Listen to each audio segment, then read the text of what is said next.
comic. He runs a monthly show called Boys Not Out. I need to go to Boys Not Out. I need to find where this is at. You know what I'm saying? Y'all give it up for Connett Croghan.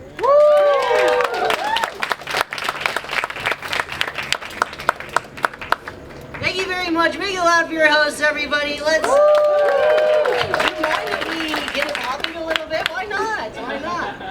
Damn, this is an amazing space, very close to a hospital, which I like. As a performer who likes to take risks on stage, it's very convenient to have a hospital nearby. I'm the type of guy who might fall down when I talk. Alright. Alright, you get it. I'm a kind of a crazy guy. Okay. Let's see, let's just get right into it. I gotta be real with you guys. I need a MILF in my life. Hey, whoa, wait a minute, not that kind of MILF, not that kind of MILF. I'm talking about a meaning I'd like to find. Yeah, this year I'm really looking for a meaning in my life, and I think that the way that we get there is if a sexually confident woman in her 50s gives me a bath.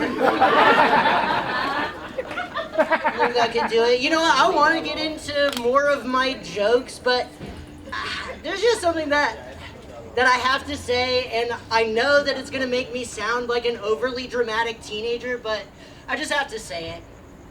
Last night's homework was so hard, I wanted to kill myself. Yeah, I'm having a pretty good day. Just before this, I was watching Sex and the City. Any Sex and the City fans here?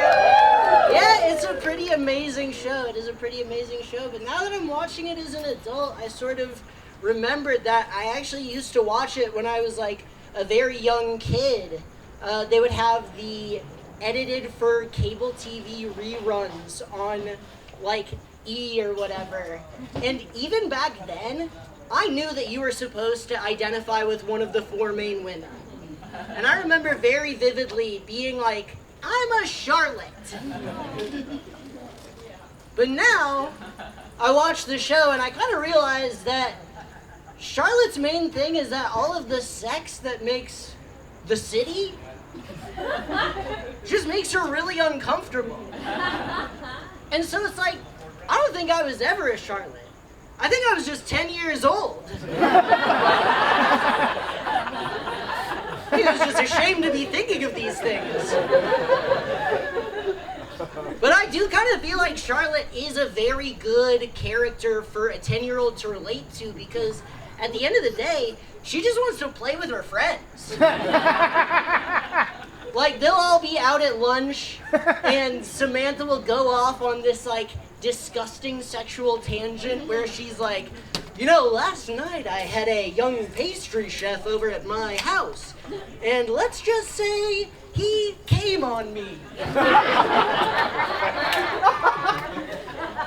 And Charlotte will get mad. She'll be like, can we just get back to playing? We're playing a really good game of lunch.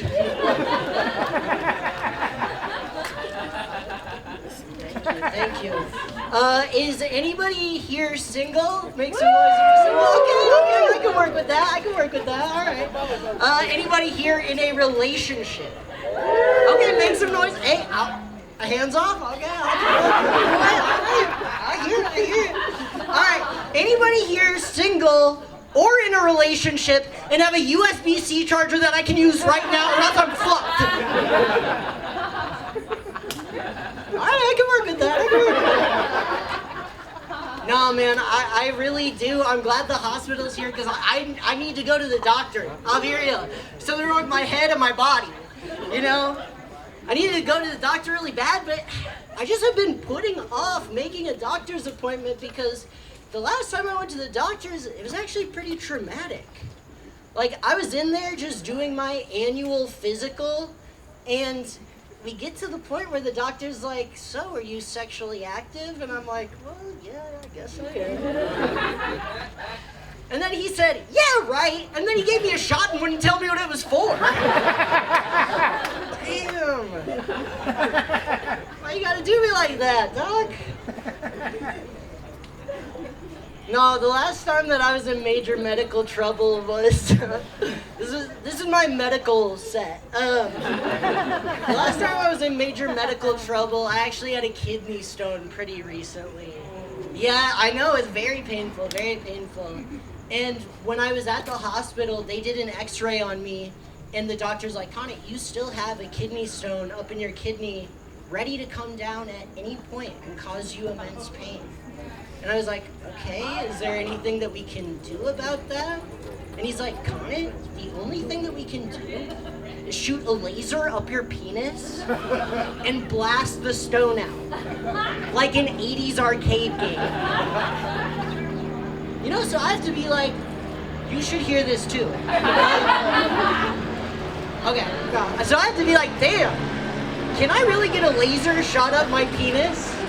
Do I have what it takes mentally to get a laser shot up my penis and not develop very real feelings for the doctor shooting a laser up my penis? It's intimate. Okay. How am I doing time-wise? This is very fun. You guys are a lot of fun. I confess I forgot to start your timer when you start. Okay, hey, you know what? I'm gonna do 2 more jokes, okay? I feel like that's about right. Okay, let's see. I work as a personal trainer. Anyone like to work out and stuff? It doesn't matter either way, but I do. I work as a personal trainer. It's cool because, you know, I really like fitness, but sometimes it does sort of invite conversations about fitness that you don't really want to have. Like, I was out at Chipotle after, like, doing a shift as a personal trainer, and this buff in uniform police officer came up to me, and he's like, you're a personal trainer? Yeah, you know, people always ask me if I would be a personal trainer, but I just don't have the patience for it. I was like, oh, good thing you're a cop. Good thing you work in a job where a loaded gun is part of your clothes. Not sure why you'd want patience for that. Let me see. I don't want to alienate you guys with my last joke. I'm trying to decide what it should be. You know what? I'm just going to go crazy because you guys have been so fun. I'm going to go out on a limb, and I really trust that you will at least listen. I can trust that from you guys. Honestly, I think that if we dial up the positive energy, we can start a revolution. But I kind of do think that. Okay, all right. This is gonna make me sound extremely shallow.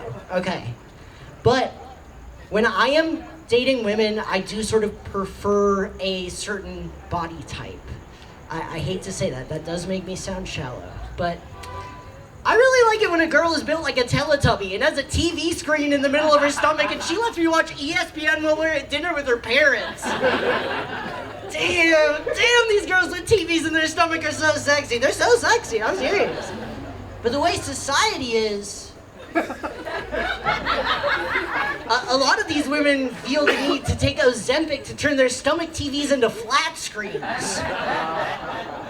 Ladies, it is not about the shape of the screen that matters. It's about what channels you get. And fellas, this is my advice I'm gonna leave you guys with. If she has premium channels like Stars and HBO on that thing, you gotta put a ring on it. Okay, well, thank you very much. I've been Connett Croghan.